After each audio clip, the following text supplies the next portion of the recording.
Saudaraku, setelah 4.000 orang itu kenyang makan roti dan ikan, Yesus melepas mereka untuk pergi atau pulang ke rumah masing-masing.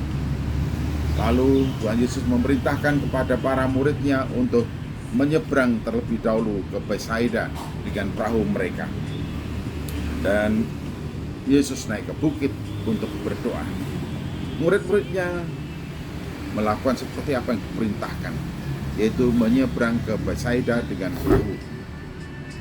Lalu mereka mendayung perahu dan menuju ke tempat sebagaimana yang Tuhan Yesus perintahkan, yaitu ke Betsaida. Nah, ketika mereka mendayung sebagaimana biasanya, karena di antara mereka adalah nelayan yang ulung seperti Petrus, Yakobus, Yohanes, dan Andreas. Namun apa yang terjadi? Ketika mereka mendayung perahu itu, layar dikembangkan, tiba-tiba perahu mereka diterjang oleh angin sakal yang begitu kuat, yang mengombang-ambingkan perahu mereka sehingga sulit untuk dikendalikan. Dan air mulai memasuki perahu mereka, memasuki dan mereka berusaha payah untuk mengurasnya sambil mengendalikan perahu itu agar tetap sesuai dengan arahnya menuju ke Betsaida. Dan ketika mereka kelelahan, kepayahan, dan berusaha keras untuk mendayung perahu itu, ada yang menyaksikan sosok yang semakin muda. Lihat itu, apa itu? Wah, mereka mengira hantu, sehingga di antara mereka ketakutan hantu. Wah, pada waktu mereka berteriak-teriak ketakutan, Tuhan Yesus semakin mendekat, lalu berkata, "Jangan takut, ini aku, tenanglah, aku ini, jangan takut." Ketika mereka mendengar, itu suara Tuhan.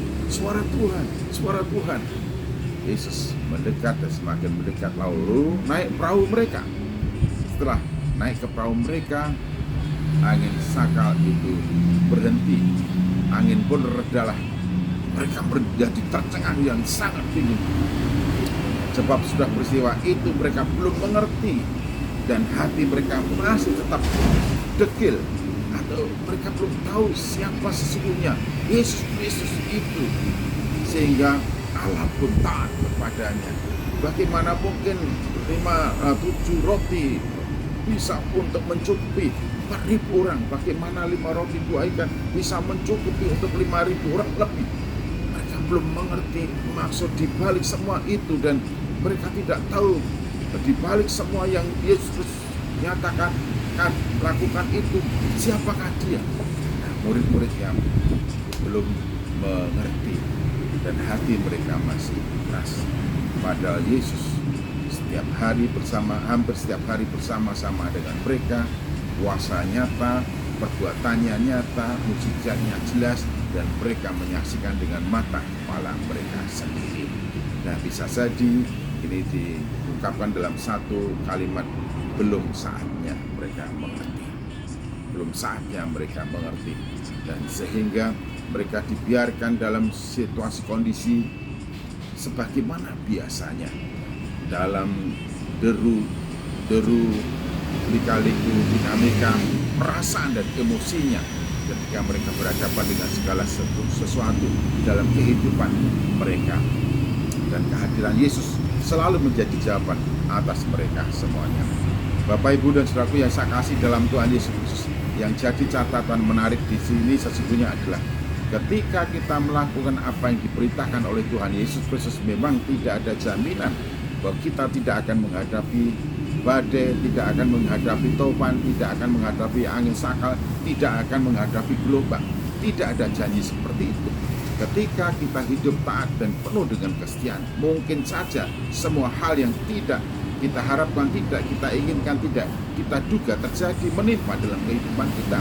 Tetapi percayalah bahwa Yesus tidak akan tinggal diam. Dia mengawasi, dia mencermati, dia melihat apa yang sedang kita hadapi, dan dia pasti akan datang tepat pada waktunya untuk menolong kita.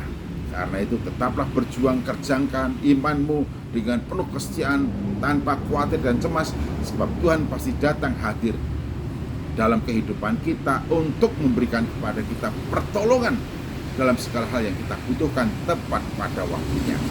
Tuhan Yesus Kristus memberkati kita. Amin.